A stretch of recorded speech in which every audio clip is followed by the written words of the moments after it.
खुलुमबाय आंनि BTR news चेनेलाव गासैखौबो बरायबाय। आंनि चेनेलखौ साबस्क्राइब खालायाखैबा साबस्क्राइब खालायदो आरो बे खाथिनि बेल आइकन बेलखौबो थुनानै होदो जाहाथे मोजां भिडिअआ थाबनो सौहैनाय बायदि। मैयानि दिनाव सरस्वती फुजा। मैया जेरावबो फरायसालिफोराव गाव-गावनि स्कुलाव सरस्वती फुजाखौ होदों आरो फरायसाफोरा बिमा सरस्वतीनि बोर लादों आरो जायगा गासैबो फरायसालिफोरावनो गाव-गावनि स्कुलाव सरस्वतीखौ खुंदों आरो सोरबा न'आवनो खुंनानै न'आवनो बोर लादों बा बोर बिदों। धेमाजि जिल्लानि सिङाव थानाय 1 नं. खनापुर गामिनि बर' गुदि फरायसालियाव फोरोंगिरि गैयैनि गामि रायजो-राजाफोर आरो गामिनि लाइमोनजों लोगोसे गेजेर जनाय दख'रा एबसुआबो फोरोंगिरिखौ फरायसालियाव थाबैनो थिसननांगौनि थाखाय गोख्रों रावजों सरकारखौ खावलायदों आरो सरकारनाव दाबि दैखांहरदों। माखासेयाव फरायसालियाव फोरोंगिरि गैया, बेखायनो छात्रफ्राबो फरायनो मोनासै। बेनि थाखायनो गोख्रैयैनो थिसननांगौनि थाखाय गोख्रों रावजों खावलायदों आसाम सरकारखौ। मोनसे गोजोनथाव खौरां आसाम पुलिसाव सोरबाफोर एप्लाइ खालायनाय दंबा गोजोनथाव खौरां। नोंथांमोना सोरबाफोर एप्लाइ खालायनाय दंबा बिनि रिजाल्टखौ एबा बिनि फिथायखौ फोसावनानै होबाय।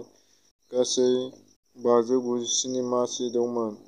हिनजावफोरनि 179 मासि दंमोन आरो हौवासानि 418 मासि दंमोन। नोंथांमोना गाव-गावनि माबाखौ नायनानै लानो हासिगोन।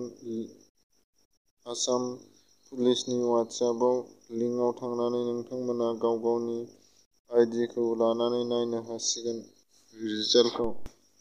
20 सेप्तेम्बरावनो जानो गोनांमोन बे आनजादआ, नाथाय पेपार लिक जानायनि थाखाय फावसायनानै 22 नबेम्बराव खालामफिननो गोनां जादों बेनि आनजादखौ।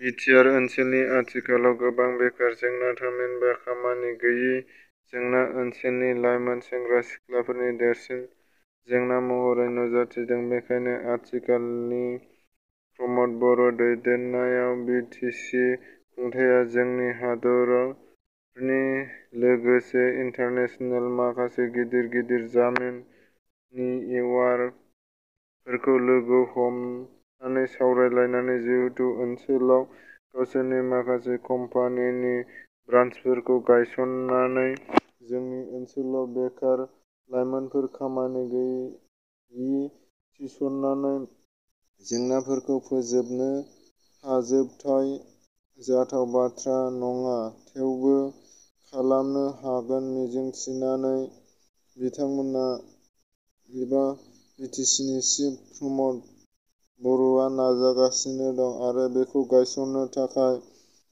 माखासेनि कम्पानिफोरजों रायज्लायनानै जोंनि बिटिआरआव गायसननो थाखाय नाजागासिनो दं। बिथाङा गोजौआव रायज्लायगासिनो दङ।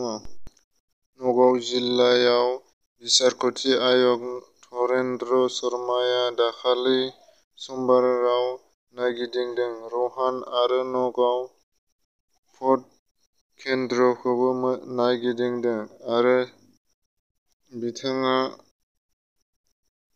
भटनि थाखाय गोख्रोङै मोजाङै मोजां जाफुंहोनो थाखाय बिथाङा नायगिदिंहैदों। मास्टारनिफ्राय 50 बोसोर बैसोनि बारा सुबुंफोरनो कभिड-19 नि मुलिखौ होसिगोन एबा बिजिखौ थुसिगोन। मानो होनबा माखासे कर'ना दावहारुफोर, जेराव बिथांमोननो 80 एबा 85 जौखोन्दोआनो बिजिखौ होखांबाय आरो बेनि थाखायनो एबार मास्टारनिफ्राय 50 बोसोर गोजौनि मानसिफोरनो बिजिखौ होसिगोन आरो जोंनि इन्डियानाव बानायनाय एबा भारत हादराव बानायनाय मुलिखौ गुबुन जायगायावबो हरनो हाबाय।